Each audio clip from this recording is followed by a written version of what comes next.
शंभू कुमार जी। राधे राधे। कुमार जी, आप कह रहे हैं कि आप सैनिक हैं। कुमार जी कह रहे हैं कि भगवान श्री कृष्ण स्वयं गीता में कर्म ही पूजा ही कहते हैं। देश के हितार्थ जब हम सैनिक राष्ट्र सेवा में व्यस्त रहते हैं या अपने अन्य कर्मों में तत्परता से संलग्न रहते हैं, तो क्या नाम जप या गुरु सेवा से दूरी हमें भगवत प्राप्ति के लिए बाधक है? हाँ, बिल्कुल। देखो, कर्म योग और कर्म केवल, इसमें अंतर है। कर्म केवल जन्म मरण प्राप्त कराएगा। जैसे आप राष्ट्रीय सेवक हैं और आप युद्ध भूमि में मारे गए तो आपको स्वर्ग मिलेगा, भगवत प्राप्ति नहीं होगी। लेकिन आप राधा राधा करते हुए युद्ध कर रहे हैं और फिर आपका शरीर छूटा तो आपको भगवत प्राप्ति होगी। भगवान ने कहा सर्वदा सर्वकालेषु मामनुस्मर युद्ध च।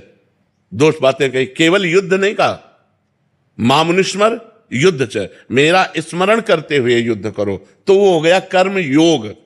और केवल युद्ध ये हो गया कर्म। तो कर्म का परिणाम लोक लोकांतर तक मिल सकता है, भगवान नहीं। कर्म योग भगवत प्राप्ति कराता है और कर्म योग तब होगा जब मामनुस्मर युद्ध च, मेरा स्मरण करते हुए युद्ध करो। तो भगवान का स्मरण करते हुए यदि आप राष्ट्र सेवा करते हैं तो ये आपका भजन भगवत प्राप्ति कराएगा। और अगर ऐसे ही मर जाते हैं, मान लो युद्ध में ऐसे मर जाते हैं, तो आपको स्वर्ग की प्राप्ति होगी, ना कि भगवान की प्राप्ति।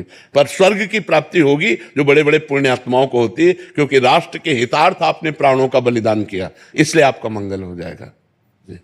आकाश सैनी जी, सहारनपुर से। श्री हरिवंश महाराज जी। महाराज जी, राष्ट्रीय सैनिक के रूप में राष्ट्र की सेवा दी है प्रभु ने।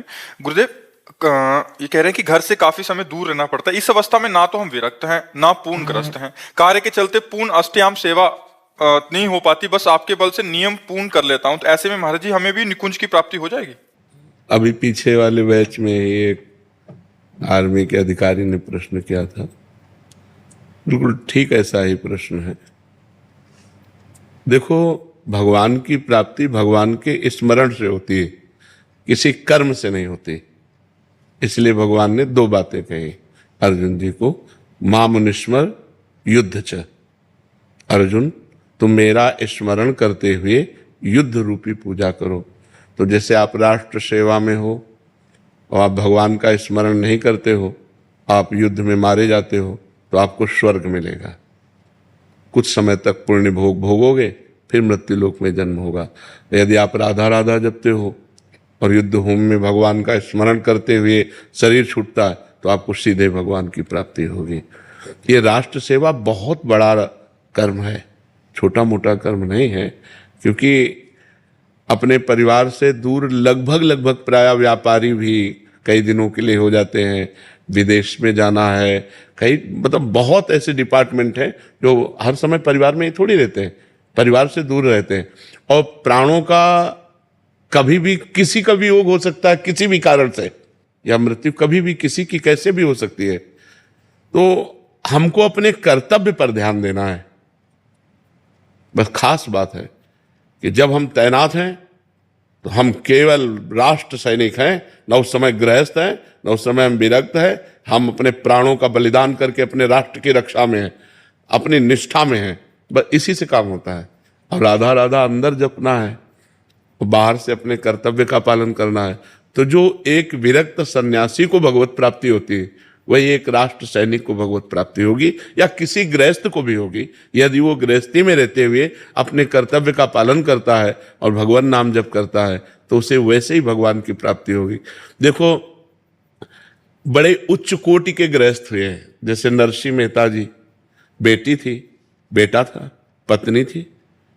पीपा जी पत्नी थी, राजा थे। अम्बरीश जी बड़े उच्च कोटि के गृहस्थ हुए हैं। तो क्या वो पत्नी सेवन नहीं करते थे, या भोजन नहीं करते थे, या राजवैभव का, सब बिल्कुल एक गृहस्थ जैसा करते थे, लेकिन धर्म से करते थे और भगवान का स्मरण करते हुए करते थे और भगवान को समर्पित थे। इसी से उनको भगवत प्राप्ति हो गई। तो ऐसा आप भी करें, भगवान को समर्पित हैं, राष्ट्र सेवा में हैं, नाम जप कर रहे हैं। जब घर गए तो भरपूर प्यार परिवार वालों को दिया, और जब तैनात हैं तो राष्ट्र की सेवा के लिए बिल्कुल निर्मोही होकर, राष्ट्र के सामने कुछ नहीं, तो बस फिर भगवत प्राप्ति हो जाएगी। जिन संतों को देख के लगता है अंदर से मन लगता है कि ये जीवन व्यर्थ ना चला। हाँ, ये बहुत बहुत कीमती बात है आपकी कि ये मन डरता है कि जीवन व्यर्थ ना चला जाए। बहुत कीमती बात है और इसी यही आपको भजन कराएगा।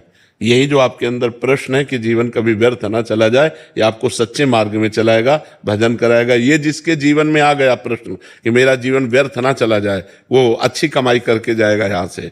और जो ये कि यार वो तो फिर गलत मार्ग में चला जाएगा। बहुत अच्छी आपके ऊपर भगवान की कृपा है जो आपकी बुद्धि ठीक है जी।